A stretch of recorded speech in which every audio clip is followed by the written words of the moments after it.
हाँ जी, अस्सलाम वालेकुम। थर्ड ईयर ए मैथ्स के स्टूडेंट्स, मैं मैथ्स की टीचर बात कर रही हूँ। आज हम 18, 19 और 20 क्वेश्चंस करेंगे। पहले मैंने आपको कुछ इन्फॉर्मेशन इसकी लास्ट डे दी थी। जो लोग एक दो बच्चे नहीं आए थे, मैं दोबारा बता देती हूँ, ये आप अपने पास नोट कर लें। इक्वेशन ऑफ द प्लेन हम बनाते रहे हैं नॉर्मली, अभी तक एक ही मेथड से बनाते रहे हैं। जो क्या था, ए के साथ एक्स माइनस ए की शेप उसकी लिखते रहे हैं। लेकिन अब हमने इसकी मज़ीद दो फॉर्म्स और करनी है। एक को कहते हैं इंटरसेप्ट फॉर्म। इंटरसेप्ट फॉर्म में x over a plus y over b plus z over c is equal to 1। 1 का मतलब ये है कि बेसिकली जो भी नंबर यहाँ पे कांस्टेंट है, आपने उधर 1 बना के बाकी जो फॉर्म बनती है वो यहाँ पे इंटरसेप्ट फॉर्म बन जाती है। अच्छा, दूसरा ये मैंने जो बच्चे आए थे लास्ट वर्किंग डे, उसमें मैंने उनको बताया था। अच्छा, equation of the plane normal form में, उसमें ये होता है कि ये एल एम और एन ये डायरेक्शन रेशोज़ नहीं होती नॉर्मल की, बल्कि डायरेक्शन कोसाइंस होती हैं। Is equal to p. अगर हम डायरेक्शन रेशोज़ को नॉर्मल की डायरेक्शन कोसाइंस बना दें, यानी उसको उसके मैग्नीट्यूड से डिवाइड कर दें, जो मैं अभी आगे आपको करके बताऊंगी, तो वो जो राइट साइड पे पॉजिटिव नंबर है वो डिस्टेंस फ्रॉम ओरिजिन है पी। ये जो पी है यहाँ पर, ये जो पी है ये डिस्टेंस फ्रॉम ओरिजिन, ये मैंने लिख के बताया था आपको, डिस्टेंस फ्रॉम ओरिजिन होता है। अगर मैं इस फॉर्म में लिखूँ, अगर मैं डायरेक्शन रेशोज़ बना लूँ नॉर्मल को, नॉर्मल के जो डायरेक्शन को डायरेक्शन को साइंस बना लूँ अगर डायरेक्शन रेशोज़ को, तो ये मैं अभी आपको प्रोसेस बताती हूँ। क्वेश्चन नंबर 19 पहले अब हम पढ़ते हैं। क्वेश्चन नंबर 19 में आपके पास क्या है, if a b c are the intercepts of the plane on the coordinate axis, वही एक्स इंटरसेप्ट वाई इंटरसेप्ट, यानी ये जो फॉर्म आपको बताई थी उसमें अब स्मॉल ए बी सी है कैपिटल ए बी सी के जगह, और R is the distance from origin, distance of the plane from origin. तो ये जो डिस्टेंस है जो पी आप बनाते थे, ये अब आर उन्होंने बता उसका नाम आर रख दिया। तो अब हमने ये रिलेशन निकालना है। पहले हम लेंगे intercept form. Question number 19 equation of the plane है, ये उसकी इंटरसेप्ट फॉर्म है।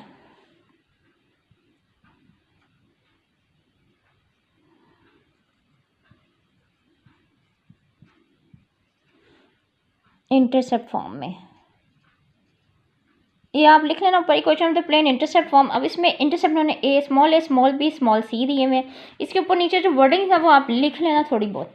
अच्छा, अगर आपके पास ये इसी फॉर्म को मैंने नॉर्मल फॉर्म बनाना है, तो बेसिकली इस साइड पे जो चीज़ें हैं, एक्स के साथ 1 ओवर ए है, वाई के साथ 1 ओवर बी है, जेड के साथ 1 ओवर सी है, ये डायरेक्शन रेशियोज़ हैं। तो मुझे पहले इसकी डायरेक्शन को साइंस बनाकर फिर जो राइट साइड पे नंबर आएगा वो आपके पास डिस्टेंस फ्रॉम ओरिजिन आ जाएगा। तो डायरेक्शन रेशियोज़ 1 ओवर एक किसी भी चीज़ की दिया, हमें अगर उसे डायरेक्शन को साइंस उसकी बनाना है तो उसका तरीका आपको पता है कि आप उसके मैग्नीट्यूड लेते हैं, दिस इज़ द मैग्नीट्यूड, और इस पूरी इक्वेशन को इसके मैग्नीट्यूड से डिवाइड कर दिया, यानी एक्स ओवर ए के नीचे बेसिकली हमने ये लिखना था। हमने पूरी इक्वेशन को अगर एक तरफ से करेंगे तो दूसरी तरफ भी डिवाइड करेंगे, पूरी इक्वेशन को इसके मैग्नीट्यूड से डिवाइड कर दिया। अच्छा, अब ये जो चीज़ है ना, अब ये डायरेक्शन रेशियोज़ बन गई। ए एक्स के साथ ए ओवर दिस इस डायरेक्शन रेशो, वाई के साथ 1 ओवर बी, अगर डायरेक्शन कोसाइंस। अब अगर ये एक्स के साथ वाली डायरेक्शन कोसाइंस होंगी तो जो राइट साइड है वो आपके पास इक्वेशन वो आपके पास होगी डिस्टेंस फ्रॉम ओरिजिन। जैसे इसमें हमने आपको बताया था कि अगर यही चीज़ एक्स के साथ वाली डायरेक्शन कोसाइंस होंगी तो जो राइट साइड पे पॉजिटिव नंबर है वो आपके पास डिस्टेंस फ्रॉम ओरिजिन है। तो ये आपके पास डिस्टेंस फ्रॉम ओरिजिन आया। इक्वेशन ऑफ द प्लेन, अगर ये समझिए, अगर मैं इसकी नॉर्मल फॉर्म बना लिया तो उसमें आपने इस पूरी टर्म को 1 ओवर इसको आपने आर लिख दिया, क्योंकि क्वेश्चन में उसमें उन्होंने गिवन है कि distance from origin small r है। इसको जब आपने सिंप्लीफाई किया तो ये रिलेशन निकला है जो हमने निकालना था। देखें क्वेश्चन नंबर 19 में आपने यही रिलेशन निकालना था। तो ये हमारा क्वेश्चन हो गया। अगर इसमें कोई इशू हो तो आप पूछ लेना। अच्छा, अब क्वेश्चन नंबर 20 इसमें देखें, find equations of the two planes whose distance from the origin are 3 units. अच्छा, अब हमने एक प्लेन की इक्वेशन नहीं निकालनी, दो प्लेन्स की इक्वेशन ऑफ द प्लेन जिसमें डिस्टेंस फ्रॉम ओरिजिन आता है, उसमें यही होता है एक्स के साथ एल एम एन और प्लस माइनस 3 चाहिए। अब हमें डिस्टेंस नॉर्मल फॉर्म ही लिखेंगे ना, जब भी डिस्टेंस फ्रॉम ओरिजिन की बात होगी हम इसकी नॉर्मल फॉर्म, हमें दो इक्वेशन ऑफ द प्लेन्स चाहिए तो प्लस माइनस दोनों एक ही चाहिए होता है, तो हम सिर्फ +3 लिख लेते हैं। अच्छा अभी क्वेश्चन, अब हमें क्या निकालना, क्या एल एम एन निकालना रह गया है। क्वेश्चन ऑफ द प्लेन तो बन गई, समझे, यही आंसर है, सिर्फ एल एम एन यानी डायरेक्शन को साइंस चाहिए हमें नॉर्मल की।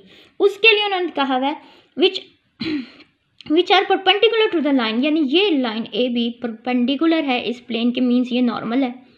तो हमने ए बी की या बी ए की डायरेक्शन रेशियोज निकाली, जैसे हम निकालते हैं बी में से ए माइनस करते हैं, हम पहले नंबर को पॉजिटिव रखना चाहते हैं इसलिए हमने बी ए निकाल लिया। इसकी हमें एल एम और एन ये डायरेक्शन को साइंस होती हैं, इसको इसी के मैग्नीट्यूड से डिवाइड किया तो मेरे पास एल आ गया 1/√6। सो ये एल एम एन निकल आया, ये वैल्यूज इसमें लगा देंगे तो इक्वेशन ऑफ द प्लेन आ गई। अच्छा अब क्वेश्चन नंबर 18 आपने खुद करना है, थोड़ा सा मैं आपको उसके बारे में गाइड कर देती हूँ।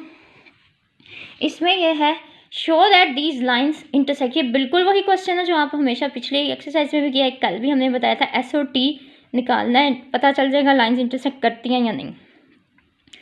उस प्रोसेस को आपने खुद करना, find the equation of the plane through these line. अब हमने इक्वेशन ऑफ द प्लेन निकालनी है और लाइन्स आप समझिए ये दो लाइन्स हैं, ये इस प्लेन के अंदर है, तो जो इसके पॉइंट्स दिए हुए हैं इन दोनों लाइन्स के वो इस प्लेन के पॉइंट्स होंगे। तो वो पॉइंट्स हमें दिए हुए हैं इस क्वेश्चन में, जैसे 3 2 -2 -3 5 6, ये 2 पॉइंट्स आ गए।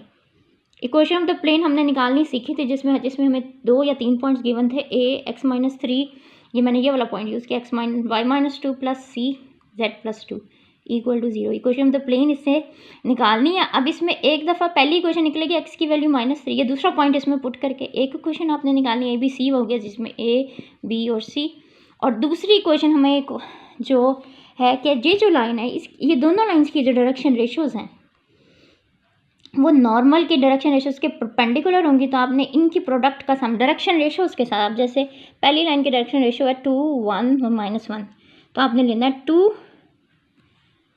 1 और -1 2a + 2b + b और -c, ये है ना 2 1 और -3, सॉरी 2 1 और -3 2a + b और -3, ये आपके पास हो जाएगा -3c = 0। एक इक्वेशन ऑफ द लाइन एक ए बी सी ये हो गई, एक ये 3 5 6 पुट करने से आ जाएगी, तो 2 जब आपके पास आ जाएंगी तो आपने इन दोनों को मिलाकर 2 इक्वेशन जो बनेगी ए बी सी निकालना, जैसे हमने कल निकाला, जैसे हम रोज़ निकालें वो इसमें पुट कर देना, इक्वेशन ऑफ द नॉर्मल बन जाएगी।